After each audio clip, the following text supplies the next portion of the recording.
Hola, ¿cómo están amigos? ¿Qué tal? ¿Cómo les va? Hoy día, en este día martes, día de Ares. Marte viene de Ares, el dios de la guerra, el dios que también de la civilización se dice, el dios que iba primero que los demás cuando había que civilizar mundos. De ahí por eso Ares, el Ram, el primer signo del zodíaco. Aquí estoy con mi gran amigo Claudio Boca Valenzuela. Bueno, él es polímata, ex profesor de la Fuerza Aérea, es músico también y es un intelectual experto en varios temas, entre ellos la historia. Hola amigo Claudio Boca, ¿cómo estás? Hola Ramón, ¿cómo estás? ¿Cómo te va? ¿Cómo estás? ¿Cómo has estado? Bien, todo bien. Oye, hoy día vamos a hablar de las grandes mujeres en la historia, en nuestra historia. En nuestra historia, sí, sí. Sí, Hay- ¿sabes lo que pasa? Disculpa, cuando siempre tocamos y hablamos de fulano, de sutano, de merengano, creo que hoy día tenemos que darle el espacio que se merecen nuestras mujeres, así que podríamos hablar de mujeres en la historia de Chile. sí, bueno, mi Y primera nos vamos muy pareja bien yo atrás, creo que ¿ah? tenía como 5 años, la conocí en el jardín infantil, era la hija de una profesora, de la profesora. Ah, la mujer, perdón, creí que en nuestra historia de los dos. No, en la historia de Así es, Chile. Ah, en la ya. historia de Chile. Sí, Sí, bueno, y también de Sudamérica voy a hacer, vamos a tocar harto. Ah, ya, ya, ahora entendí. sí, Démosle nomás. hay, ya, hay harto que hablar, pero mira, esencialmente me quería concentrar en algunas mujeres importantes de la historia de Chile, y no solo desde el punto de vista femenino como tal, ¿no es cierto?, en el rol que cumplen como madre y como esposas, sino en el desempeño que han hecho en la historia política y social de nuestra nación. Vamos. Porque hay que tomar en cuenta que hasta hace 100 años la historia, o poco menos, la historia no las tomaba en cuenta. Piensa una cosa que es súper interesante reconocer, que las mujeres no tenían derechos ni civiles ni políticos. Eran eternas, ¿cómo explicarlo? Eternas menores de edad, porque primero estaban bajo la tutela del padre, después la tutela de los hermanos en caso que el padre muriera, y si no, la tutela del marido, y así sucesivamente, incluso las monjas estaban bajo la tutela de los curas, o sea, nunca tuvieron autoridad propia. Sí. Entonces, por eso quería que nos remontáramos a las mujeres como punto piedra angular en la historia de Chile. Vamos, amigo, dale tú. Entonces, bueno, te cuento, mira, siempre que uno habla con las mujeres, ¿no es cierto?, de su historia, inmediatamente sale el feminismo a relucir. Y quiero que hablemos de ese protofeminismo, pero no desde esa pachorra violenta e intransigente, sino de mujeres que con el intelecto se ganaron un espacio. ¿Te Sí. parece? Vamos ahí. Vamos. Mira, la primera mujer que quiero tocar es una mujer que se llamaba Úrsula Suárez. Disculpa que se me apagó aquí allí. Úrsula Suárez. Ella es una mujer que nace en 1866. Tiene una particularidad esta mujer, es una monja, ¿no es cierto? Es una niña que entra muy, muy joven de monja, una mujer que rápidamente va escalando intelectualmente dentro del mismo convento, ¿no es cierto? Porque la mujer tenía ambiciones no solo intelectuales, sino también de poder. Y hay algo interesante con ella, es que ella escribe un escrito, ¿no es cierto? Ella escribe un libro que se llama, eh, lo tengo en la punta de la lengua, disculpa, lo voy a chequear aquí porque no Úrsula quiero equivocarme Suárez. con el nombre Estamos hablando de de Úrsula Suárez. Suárez. Úrsula Suárez, sí. ¿Sabe lo que significa El Suárez? texto se llama, así es, eh, se llama, disculpa, se llama, eh, corta, No, dale no, sigamos. ¿sí? Bueno, lo que pasa es que escribí un texto que lo tenía anotado, era No lo importa. que quería Escribió dar, un libro, y, esta mujer que nació en y claro, no es que hace un 1866. pequeño texto, pero como, lo interesante que lo hace, los curas donde vieron que era una mujer intelectualmente tan avanzada, como castigo le dicen, mire, para que usted vea lo mal que está y todos los pecados que ha cometido, escriba su autobiografía. Y se pone a escribir, y resulta que ese texto es lo que nos llega hoy día a la actualidad, lo que era la vida monacal de las monjas, ¿no es cierto? De cómo eran los conventos, que hay que sacarse la idea que los conventos eran estos lugares oscuros y lúgubres. No, eran lugares, eran, ¿cómo se llama? Lugares que tenían chacras, tenían salones de lectura, salones de conversación, departamentos individuales. Las monjas tenían esclavas, ¿no es cierto?, que las atendían, les cocinaban rico. O sea, había una situación intelectual superior al nivel común de las mujeres. Eso es lo que quiero explicar. ¿me entiendes? Y es más, era tan rica la información que se daba en esos lugares que los hombres iban a visitar a esas monjas, no con el sentido no con el sentido de las relaciones humanas, ¿me entendí? Sino que era el intelecto superior que tenían esas monjas que le llamaban la atención a estos hombres. Y esos hombres le llamaban los endevotados, que eran hombres que visitaban a estas monjas, iban a conversar porque eran unos locutorios abiertos, no tenían contacto físico porque habían unas rejitas, ¿no es cierto? Pero lo interesante es que de ahí viene un término chileno, muy chileno, A que ver, dice, oye, pero a ti te dio manga ancha. ¿Has escuchado ese término? sí, manga Oye, pero ancha. si a este tipo le dieron manga ancha. ¿Y por qué? Viene de ahí. Era porque las mujeres usaban una manga ancha que les permitía a estos hombres, a estos endebotados, meter la mano y llegar a estos lugares impúdicos. Por eso se decía, le dio manga ancha. Oh, oh, igual ¿Me entiendes? interesante, ¿ah? Para mantener, digamos, la No, sí, energía del Eros, que igual es importante para que no. se mantenga Además la que, como te civilización. digo, eran mujeres súper empoderadas porque además manejaban dinero. Los conventos, aparte de ser lugares donde se hacía la vida monástica, también se hacía vida intelectual, pero también se hacía vida económica. Las monjas, como tenían, manejaban tanto dinero como la mayoría Economía recibían doméstica. sus dotes, justamente economía doméstica, tenían sus dotes, ellas hacían préstamos. De hecho, las grandes prestamistas de la colonia eran las monjas sobre los curas, ¡Wow! para que tenga una... Eso es muy importante. O sea, de hecho, además, todos estos conventos de monjas tenían a su alrededor pequeños locales comerciales donde se comercializaban todo lo que era la fruta y la verdura que salían de las huertas mismas de los Fíjate conventos. que hay una mujer que conocida por todos nosotros, que es Javiera Carrera, es la hermana Así mayor de es. los Carrera. Esta mujer trabajaba con las monjas, iba donde las monjas y les hacía hacer los uniformes de los soldados. Ujú. Ella iba y las hacía trabajar. Javiera Carrera fue la que impulsó a sus hermanos. Ella fue la que infundió ese valor y esa idea de la patria y todo eso. Fue ella. De hecho, ella se lamentaba de Bueno, haber sido tan insistente en la idea de la importancia de la libertad de la patria, porque eso le costó la vida a todos sus hermanos. Javiera así Carrera en es. esa época, cuando asesinaron a los hermanos Carrera y después perseguían a su hermano durante 3 años, José Miguel, ella y su madre eh, andaban en la calle, andaban pidiendo limosna. Su padre, el papá de José Miguel Carrera, que era perteneciente a órdenes de caballería en España, preso en la isla Juan Fernández, encadenado. Javiera Carrera, siempre es bueno mencionarla porque ella es el espíritu detrás de la independencia. Fue el espíritu de una mujer.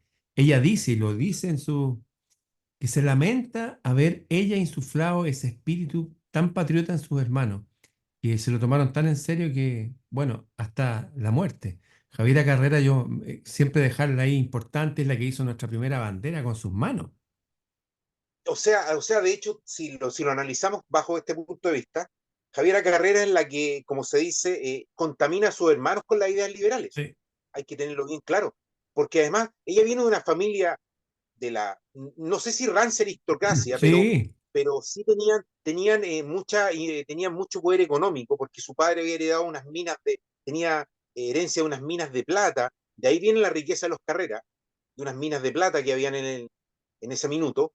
Hay que aclarar que Javiera Carrera nace en 1871, ¿no es cierto? Ella tiene dos matrimonios, de los cuales tiene sí, siete hijos, dos del primero y cinco del segundo, que son una familia Díaz de Valdés, que todavía existe esa familia. De hecho, hay una actriz famosa, Díaz de sí, Valdés, y de hecho, tu amiga, esta señora que conociste hace poco, que era pariente de ella, Reed, me parece el apellido, sí, desciende directamente de Javiera Carrera. así es.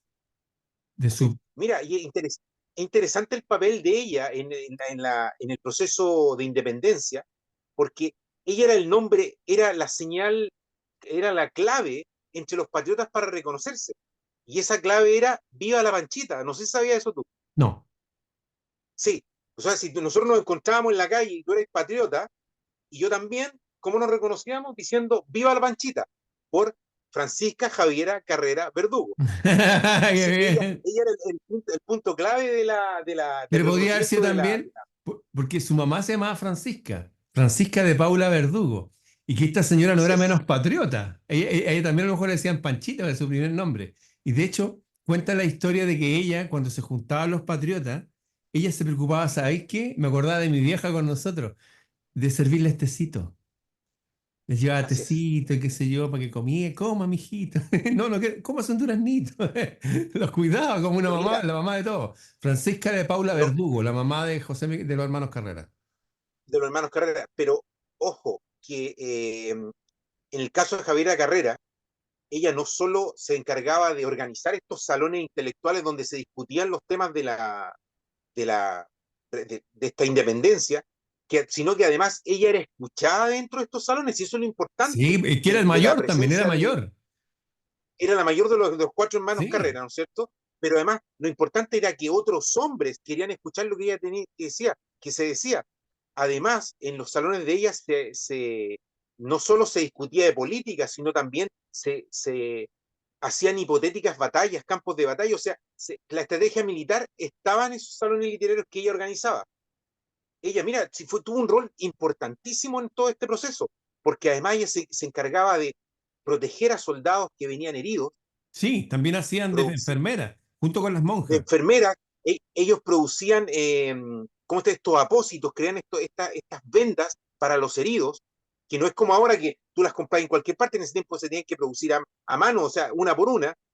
Además, ella entregaba armas, de repente tenía carreras con armas o armas, y ella iba entregando eso. O sea, la mujer tuvo un rol definitivo en el proceso independentista. De hecho, muchos la consideran la madre de la patria. Absolutamente, no me cabe ninguna duda. Bueno, y hay una otra Francisca de Paula, no solamente la Francisca de Paula Verdugo, que es la madre de los Carrera, es la Francisca de Paula Segura y Ruiz. Así es, Francisca la de señora Paula de Segura y Ruiz, Rodríguez. que era la mujer de Manuel Rodríguez Erdoíza, una mujer que supo tener la paciencia y supo darle el valor, la fuerza y contener a Manuel Rodríguez antes, durante y después de todos los acontecimientos que pasaron hasta su muerte. Creo que lograron en su muerte unirse, están enterrados juntos y supo mantener en secreto a su hijo y supo cuidarse también porque en esa época igual había te recuerdo que habían tres bandos en esa época. Estaban los realistas o conservadores, que eran chilenos. Ujú.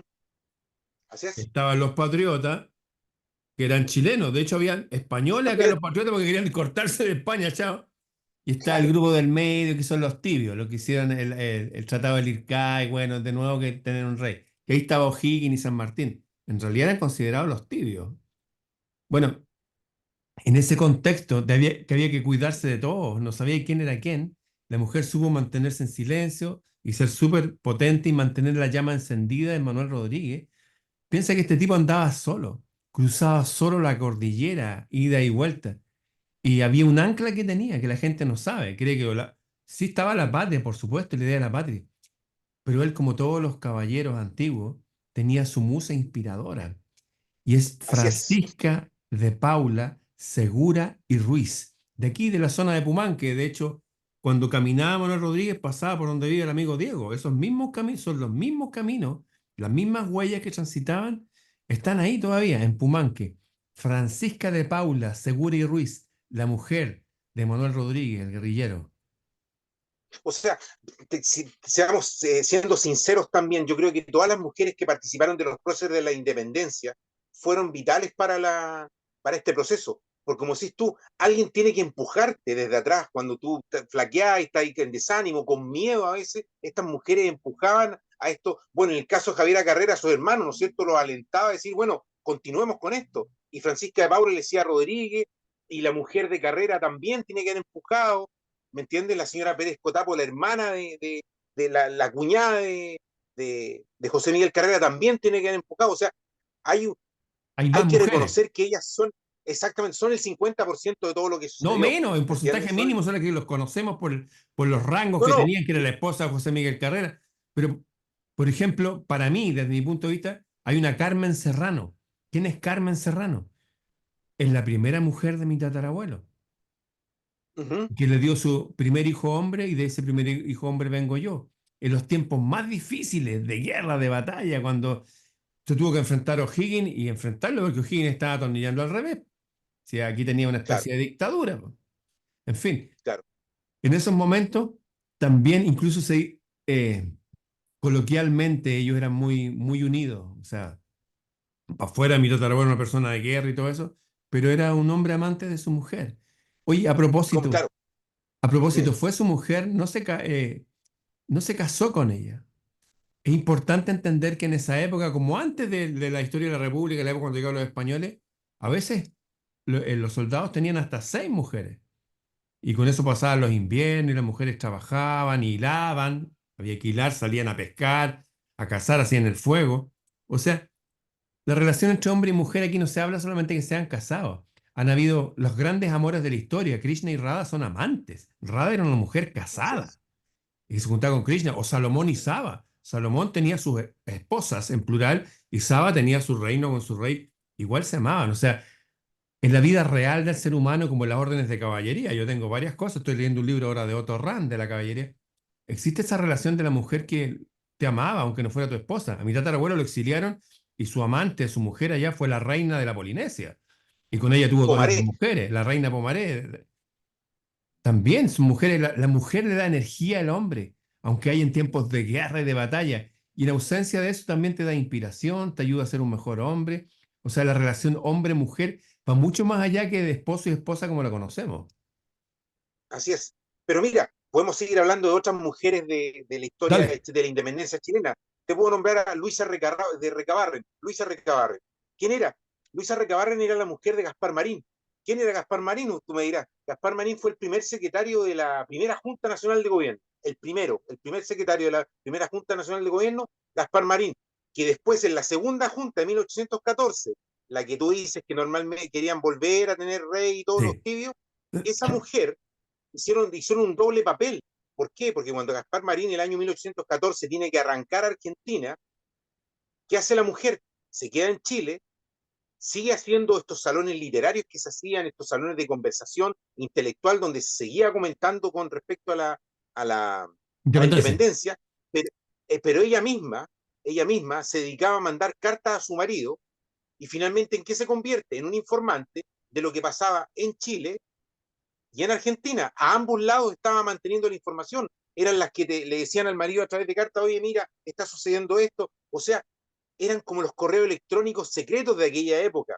¿Me entiendes? Mujeres como Luisa Recabarren. O sea, es gente que ha estado presente en el proceso independentista, que lamentablemente la historia, porque está hecho por hombres, hay que reconocer, hemos pecado también de eso, como la historia ha sido hecha por Y por hombres, religiosos y por también. religiosos, la mayoría, hemos olvidado a estas mujeres, ¿no es cierto? Lamentablemente. Pero hay otras muchas más. Te puedo nombrar a Águeda Monasterio. ¿Quién era Águeda Monasterio? Era una mujer, señora de un comerciante francés, mujer de ciertos ingresos, ¿no es cierto? Que ella, ¿qué hacía? Eh, Como tenía dinero, aceptaba gente en estos salones que hacían de conversación y llegaba a todas estas nuevas ideas, o sea, como que fueron incubando la idea de la independencia, porque hay que reconocer que esto no se dio en una sola parte, no es que un tipo paró el dedo y dijo, miren, yo tengo una idea y todos lo siguieron. O sea, esto fue como un virus que se fue formando. Alguien llegó con eso desde afuera y empezaron a entrar estas ideas independentistas. Águeda Monasterio, lo interesante de ella era no solo que lo hacía en su fundo, se llamaba el Fundo La Monja, en los Andes, no solo hacía reuniones ahí de este tipo insurgente, sino que además en esas reuniones ella entregaba cartas y mensajes a todos los espías que había en el Reino de Chile. Entonces le entregaba a cada uno, ya, ¿sabes qué? Tú tenés que hacer esto, tenés que hacer esto otro. Era como la que organizaba el espionaje durante la independencia. Y Maravilloso. lo otro interesante, sí, maravilloso, y lo otro interesante de ella es que en la chimba, no sé si ubican lo que es la chimba, Al otro amiga, lado del río en el Mapocho. sector, claro, el sector de Recoleta, más o Claro, menos. ahí hay unas reuniones más sexuales. Claro, lo que pasa es que la chimba era el lugar donde estaba ¿cómo se llama? La jarana, Sí, po. la fiesta, De hecho, porque era al ahí otro iba a lado. Portales a acostarse con su amante que tenía 14 años o 15 años, con una pieza Constanza con Norden, piso de tierra y después tuvo dos hijos con ella. exactamente, exactamente. Que lo reconoce finalmente el Congreso, a no Portales. El Sí, Congreso y reconoce a los hijos de era una Portales. niña de origen eslavo, me parece, que quedó huérfana. Y él como que la guachó, Nordenflix. sí, se la guachó, se la llevaba para allá, para las chimbas, y quedaba como el secretario afuera cuidando, y afuera estaban, como decía, ahí entendí ese dicho que decía Samba Canuta. Exacto, pero si de ahí viene el término en la chimba. Bueno, volviendo a Águeda Monasterio, ella tenía un local en esa parte, pero no era un local comercial donde vendían los productos de su marido. Y en ese lugar, lo interesante que se hacía era que las ideas independentistas no solo llegaban a la élite, sino que ella se las entregaba al pueblo más llano, a los artesanos, a los agricultores, a los obreros. O sea, ella no solo hizo un papel de espionaje de Águeda Monasterio, sino que además llevó el mensaje independentista a los estratos más bajos de la sociedad chilena. Y eso es muy interesante, Hay porque una mujer, dime, hay una mujer similar a ella, que es Catherine, significa pura, de ahí viene cátaro, pura, Catherine Barnes, que era la condesa de Dundonald, era la mujer ¿ya? de Lord Cochrane. Lord Ajá, Cochrane mandaba a su mujer, imagínate, cruzando la cordillera, que no era cruzarla en un bus, po. Iban con sus claro, baúles y sus cosas, la quisieron asesinar, la quisieron desbarrancar.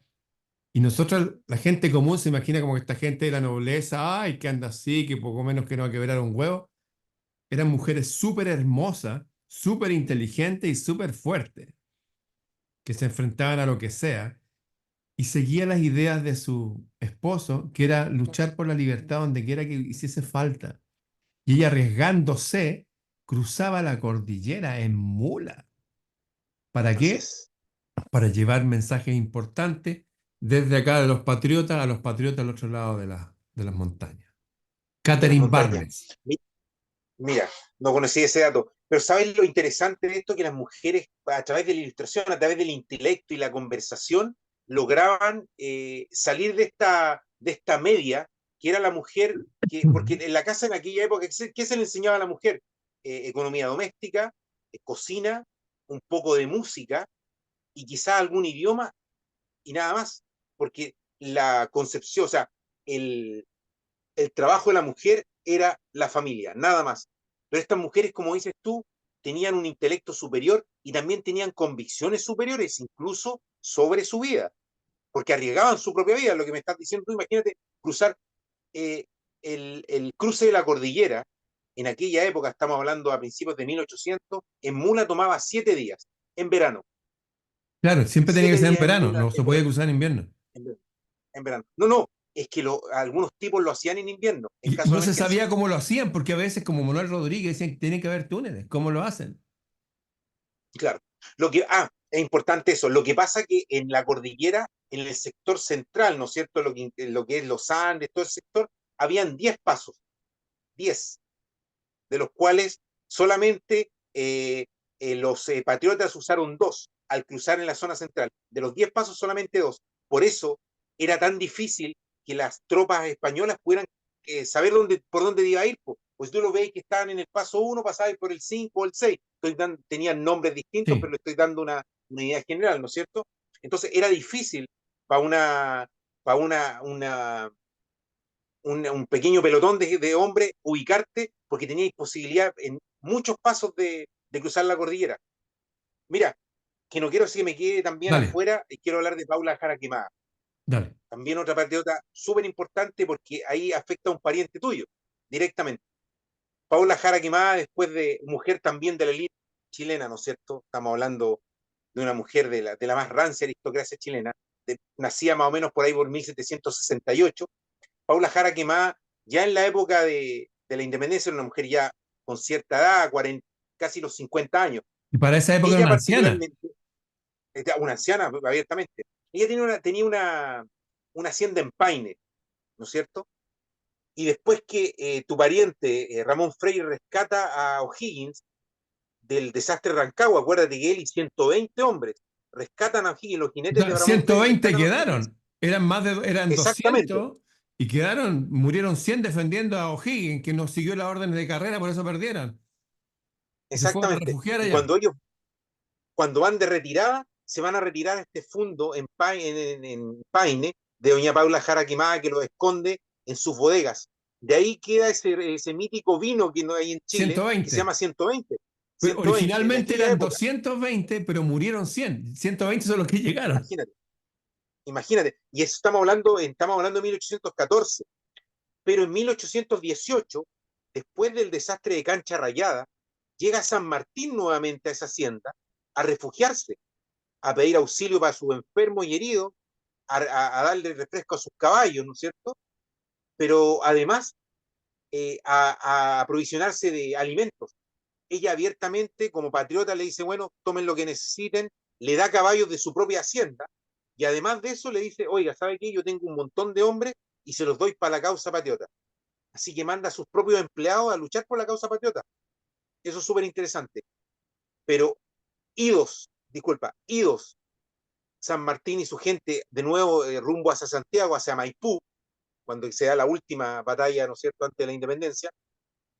A los pocos días llega un piquete de soldados españoles con un capitán al mando y la amenazan con quemarle Lo hacienda. la casa, la hacienda, si no le entrega las llaves de las bodegas para robar comida y armas, porque sabía que tenía armas. Ella no permite que entren porque habían soldados patriotas heridos todavía y los estaban cuidando. Ella le dijo, no, mire, aquí me va a tener que matar porque aquí mando yo. Y son palabras textuales. Aquí mando yo, me va a tener que matar. El tipo la amenaza con fusilarla. Y no es suficiente a eso, como la tipa dice, mira, esto que te estoy relatando lo relata don Manuel Montt, que a posterior fue presidente de Chile. Don Manuel Montt era ahijado de doña Paula Jara Quemada, y el día que sucede esto, él estaba con su familia de visita en la hacienda de Paine. Y don Manuel Montt relata que este capitán español amenaza con que la va a fusilar. Y dice que Paula Jara Quemada se acerca al piquete de fusilamiento y les toma el cañón del arma, del mosquete, y se los ponía en el pecho y le decía que dispararan. Imagínate la valentía de la mujer. Le decía que Me dispararan. encantó. Los Me tipos no se encantó. atrevieron. Sí, no se atrevían después de eso, ¿cachai? Entonces el tipo dijo, ya, no la vamos a matar, pero le vamos a quemar la hacienda. Y Manuel Montt cuenta que había un brasero porque estaban tomando mate en el pasillo de la casa antigua, Todas las casas tenían un pasillo alrededor, las casas chilenas. exactamente con un techo, ¿no es cierto?, que da al Sí. patio interior. Dice que había en ese brasero, ella se los patea y da vuelta las brasas y le dice, ahí tienen fuego, si van a quemar la casa, quémenla. Fue tal la fuerza del mensaje de esta mujer que los españoles no hicieron nada, se fueron. No, dijeron aquí no vamos a hacer nada y se Oye, fueron y la Paula dejaron Jara tranquila. Quemada, digna de ser recordada. Yo creo que deberíamos tomarnos una buena botella del mejor vino 120, debe haber algún vino bueno ahí, Absolutamente, y los vamos a recordar. absolutamente. Esa mujer extraordinaria. Hay otra mujer que No, vino, que es parte de nuestra historia y que es muy especial. Algunos piensan que era una espía. Tú la conoces bien, María Graham. Esta mujer así que llegó es. acá a entrevistar a los patriotas, entre comillas, y deja ver que el carácter de estos grandes tipos como San Martín y O'Higgins no eran tal, no eran tal. Y relata también ese hecho extraño que en pleno terremoto salió desde el océano dos discos voladores. Estamos hablando del siglo XIX. Volaron hasta Copiapó y de ahí se fueron derecho para arriba y la gente se puso a orar creyendo que era algo de la Virgen, una señal de la Virgen. Esta mujer dejó todas sus comodidades para andar paseando y se quedaba en cualquier lugar, como no tenía miedo a nada ni a nadie, también súper aguerrida y tenía tal poder de convencimiento que llegaba a hablar con la gente de mayor alcurnia, de hecho con San Martín, con O'Higgins, tenía tal fe en sí misma y le daba lo mismo. Y dice cuando fue el terremoto, terremotos que no hay precisamente en Inglaterra, creo que no había nunca jamás uno. Ella, aquí sólida, firme, carácter fuerte, era una mujer súper culta, de la alta alcurnia y todo eso, pero a diferencia como creemos nosotros que son esa gente, o como esa gente ahora, que son gente oligarca, que tiene dinero pero no tiene cultura y no tiene carácter. Era gente con mucha cultura, con mucho carácter, de los mejores representantes de lo que significa ser aristos, aristocracia, que significa lo mejor de los mejores. No es lo que la gente cree que aristocracia son como los tipos plutócratas, ¿ah? No, era lo mejor de los mejores. Culta, fuerte, inteligente, hermosa y con carácter, ¿ah? Y sin miedo a nada. María Graham, les dedico su diario. Pero ¿sabes qué? Algo también súper importante, Ramón, aparte de todo lo que tú dices, tenían, suponte en el caso de Paula Jara Quemada, tenía una dosis de bondad superior. Y te lo explico por qué. Porque a posterior, ¿no es cierto?, de todo lo pasado con la guerra de independencia, por allá por el año 1824 más o menos, ella se dedica solamente a la caridad con los pobres, que le llevaba comida y ropa a la gente pobre. Pero lo interesante de ella es que ella sigue haciendo una función súper importante, que es la preocupación de las cárceles de mujeres en aquella época. Y fue tal su trabajo con las cárceles de mujeres y las mujeres encarceladas y lo que significaba la familia de todas estas mujeres alrededor, porque estas mujeres tenían hijos y esposos, ¿no es cierto?, que también quedaban a la deriva. Ella empieza a hacer las primeras reformas carcelarias que van favoreciendo a la mujer. O sea, imagínate el nivel de, de superioridad moral que tenía esta gente. Y otra cosa que quiero contarte, tocamos a Javiera Carrera, ¿no es cierto? Pero siempre nosotros pensamos que ella finalmente termina su carrera política con la muerte de su hermano, lo que no es así. Ella vuelve después de 10 años, o sea, después que abdica a O'Higgins en 1824, vuelve a Chile. Y en esa vuelta a Chile se va a su hacienda ahí en el monte, que se llamaba San Miguel, si no me equivoco, la hacienda, Y y se, así como una todavía vida, está la casa. así, hace una vida como apartada de la sociedad, de lo público. Pero ¿sabes lo interesante? Que ella nunca dejó de tener relación con los intelectuales. Nunca, nunca. Siempre se siguió siendo visitada por los mejores intelectuales de Chile. Es más, te quiero contar que a finales del 1840 empezó a ser visitada por gente como Francisco Bilbao, Eusebio Lillo, Benjamín Vicuña Maquena, y mucha gente dirá, bueno, ¿quién son todos esos tipos? Todos esos tipos eran miembros de una sociedad que se llamaba la Sociedad de la Igualdad, que era una sociedad, podríamos decir, de izquierda, entre comillas, pero que quería un Chile más justo y mejor. Y de hecho hay una gran revolución liberal en 1859, si no me equivoco, donde todos estos tipos participan. O sea, ella siguió incubando libertad en los corazones de los chilenos más jóvenes de la patria. ¿Te das cuenta? Es súper importante el trabajo de Javiera Carrera, que no dejó ese germen libertario en sus hermanos, sino que también a posteriori lo dejó en estos grupos que te estoy diciendo más, más modernos. Yo lo diría no, no de izquierda para nada, porque ellos siguen No, un concepto totalmente ateo y totalmente de un Estado que controla todo. Yo diría más bien libertario. Y que, porque a liberales, través de las liberales. artes liberales, porque ellos cultivaban las artes, hablemos la verdad. Javier Así es, Correa tocaba piano, de hecho, todos los carreras tocaban instrumentos musicales, toda era la élite intelectual de la época, pero eran todos creyentes. Eran gente así es, creyente, era gente súper noble, a diferencia de lo que se piensa ahora.